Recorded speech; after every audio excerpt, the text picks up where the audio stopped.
दोस्तों, आजकल के ज़माने के कुछ बच्चे जब थोड़े से बड़े हो जाते हैं तब उन्हें ऐसा लगने लगता है कि वो अब खुद का भला बुरा सब कुछ समझ सकते हैं।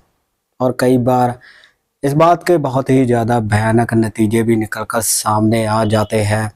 दरअसल बच्चे अभी तक इतने बड़े नहीं हुए होते कि वो इस दुनियादारी को समझ सकें। इसी वजह से कुछ बच्चे कई बार ऐसे ऐसे गलत कदम उठा लेते हैं जिसकी वजह से उनके साथ साथ उनके परिवार की जिंदगियां भी हमेशा हमेशा के लिए बर्बाद हो जाती हैं। और बिल्कुल ऐसा ही होता है आज की इस सच्ची घटना में भी।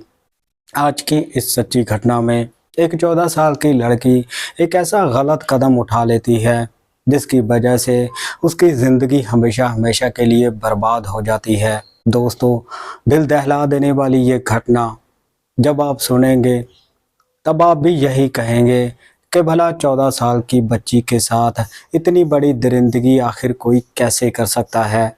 आखिर क्या हुआ था उस 14 साल की लड़की के साथ, आइए जानते हैं आज की इस सच्ची घटना में। आदाब, नमस्कार, सत श्री अकाल।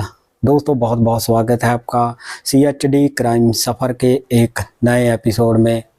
मैं उम्मीद करता हूँ आप सब ठीक ठाक होंगे। दोस्तों, आज जिस सच्ची घटना के बारे में मैं आपको बताने जा रहा हूँ वो सच्ची घटना उत्तर प्रदेश से है। उत्तर प्रदेश में ही एक जिला पड़ता है आगरा, और इसी आगरा जिले के अंदर एक थाना पड़ता है सिकंदरा। इसी सिकंदरा थाने के अंदर एक गांव पड़ता है मंगरौली। ये वाक़या है 9 मार्च 2023 का, जब इसी मंगरौली गांव की रहने वाली 14 साल की नीलम 9 मार्च 2023 को होली का दिन था। इसीलिए नीलम अपनी माँ से कहती है कि मैं होली खेलने के लिए अपनी मासी के घर पे जा रही हूँ। नीलम की ये बात सुनकर उसकी माँ उसे मासी के घर पे जाने के लिए हाँ कर देती है। सुबह के लगभग 10 बजे का वक्त रहा होगा जब नीलम अपने घर से बाहर निकलती है मासी के घर पे जाने के लिए। देखते ही देखते शाम हो जाती है और अभी तक नीलम अपने घर पर नहीं लौटी थी। इसीलिए नीलम के परिवार वाले नीलम की मासी को कॉल करके बताते हैं कि नीलम अभी तक घर क्यों नहीं लौटी है। लेकिन ये बात सुनकर नीलम की मासी नीलम की माँ से कहती है कि नीलम तो हमारे घर पर आई ही नहीं। ये बात सुनकर नीलम के परिवार वालों की चिंता और भी ज़्यादा बढ़ चुकी थी। अब पूरा परिवार नीलम की तलाश में जुट चुका था। परिवार वाले हर जगह पर नीलम की तलाश करते हैं, लेकिन तब भी नीलम की कोई भी खोज खबर नहीं मिल रही थी। इसीलिए परिवार वाले पुलिस में जाकर नीलम की गुमशुदगी की रिपोर्ट भी लिखवा देते हैं। अब पुलिस भी नीलम को तलाश कर रही थी।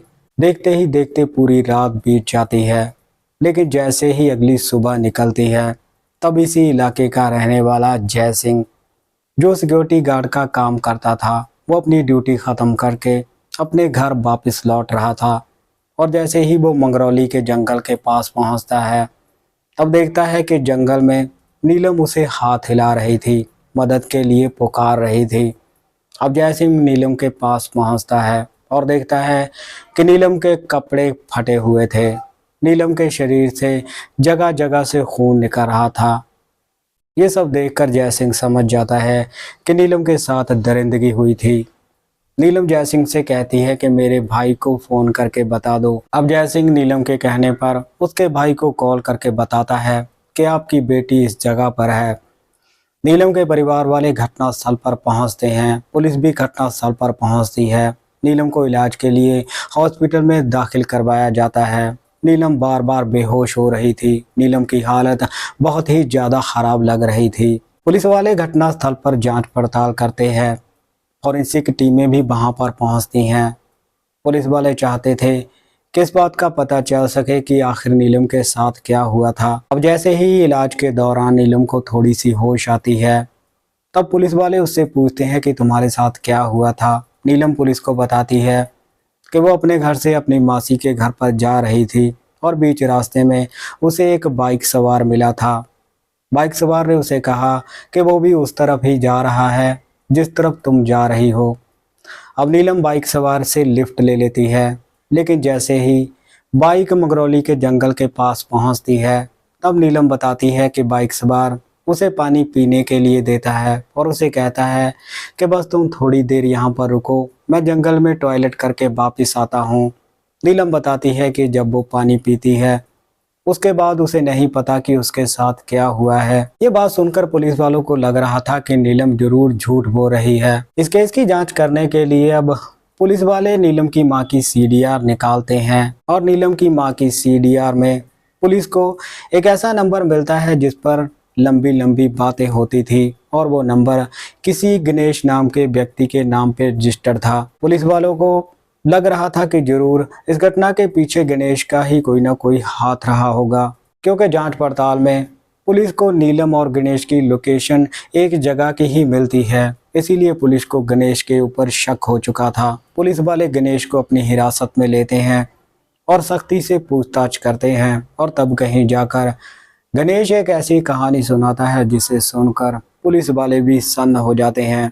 पूछताछ में गणेश पुलिस को बताता है कि मंगरौली में उसकी रिश्तेदारी है और जब भी वो अपनी रिश्तेदारी में जाता था तब उसकी मुलाकात इसी गांव की रहने वाली 14 साल की नीलम के साथ भी होती थी। पहले इन दोनों में दोस्ती हो जाती है। ये दोनों फोन पर लंबी लंबी बातें भी करते थे, लेकिन नीलम को इस बात का अंदाजा नहीं था कि गणेश क्या चाहता है। दरअसल गणेश नीलम के साथ शारीरिक संबंध बनाना चाहता था, इसीलिए उसने होली का दिन चुना था।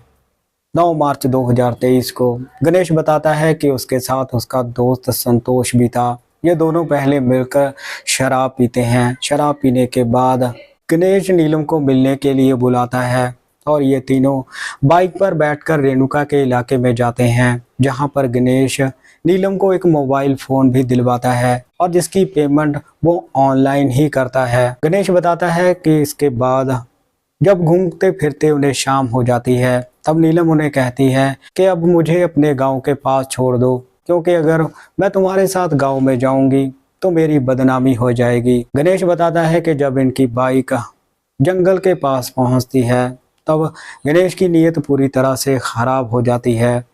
गणेश नीलम से कहता है कि मुझे तुम्हारे साथ संबंध बनाने हैं, तुम्हारे साथ सेक्स करना है, लेकिन नीलम गणेश की इस बात से साफ साफ इनकार कर देती है। इसी वजह से गणेश को गुस्सा आ जाता है और अब गुस्से में आकर गणेश और संतोष दोनों मिलकर 14 साल की नीलम को उठाकर जंगल में लेकर चले जाते हैं और वहीं पर ये दोनों नीलम के साथ गैंगरेप जैसी घिनौनी वारदात को अंजाम देते हैं। ये दोनों बार बार नीलम के साथ गैंगरेप करते हैं। ये तब तक ऐसा करते ही रहते हैं जब तक कि इनका मन नहीं भर जाता, और जब इनका मन भर जाता है तब नीलम की चुन्नी को उसके गले में डालकर उसका गला घोंट देते हैं, क्योंकि गणेश को पता था कि अगर नीलम यहाँ से बचकर जिंदा जाएगी तो बात पुलिस के पास पहुँचेगी और पुलिस इन्हें नहीं छोड़ेगी।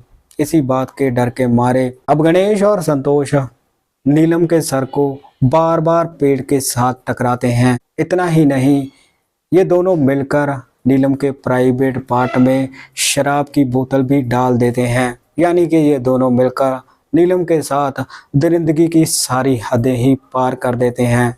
और जब इन्हें लगता है कि नीलम मर चुकी है तब ये वहाँ से फरार हो जाते हैं। ये दोनों भागने की फिराक में थे, लेकिन इससे पहले ही पुलिस इन दोनों को गिरफ्तार कर लेती है।